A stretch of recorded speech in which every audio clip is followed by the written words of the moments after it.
Distilled books are like common distilled water, flashy things. এবং এছাড়াও কিছু বলছে কি যে ডিস্টিল বুক, সেগুলোকে কি শুদ্ধ পরিশোধন করা রয়েছে যে বইগুলো, সেই বইগুলো কিন্তু ডিস্টিল ওয়াটারের মতো, সেগুলো জাস্ট ওই চকচকটাই করছে এবং তার কিন্তু কোনো রকম স্বাদ নেই। অ্যাকচুয়ালি ডিস্টিল ওয়াটারের সঙ্গে তুলনা করছেন এই অর্থে যে ডিস্টিল ওয়াটার যদি তোমরা দেখো আর নর্মাল ওয়াটার যদি দেখো, সেটা হয়তো পরিশুদ্ধ নয়, তার মধ্যে কিন্তু অনেক এক্সট্রা কিছু ব্যাকটেরিয়াস বলো, কিছু কেমিক্যালস বলো, সবকিছুই থাকতে পারে, কিন্তু তার একটা টেস্ট পাওয়া যায়।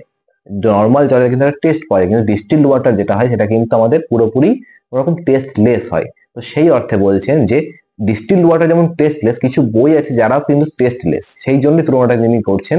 সেই বইগুলো পড়লে তোমার মনে শান্তি পাবে না, কিন্তু ওই জিনিসটা বুঝবে, তুমি জিনিসটাকে গ্রহণ করতে পারবে, কিন্তু সেটা তোমার পড়ে যে মন থেকে যে আনন্দ হওয়া, যে প্রথমেই যিনি বলেছিলেন সার্চ ফর ডিলাইট, সেই ডিলাইটনেসটা কিন্তু এখানে তোমরা পাবে না। সেই অর্থে কিন্তু এই জিনিসটাকে তুলনা করছে ডিস্টিলড ওয়াটার আর ডিস্টিলড বুকস।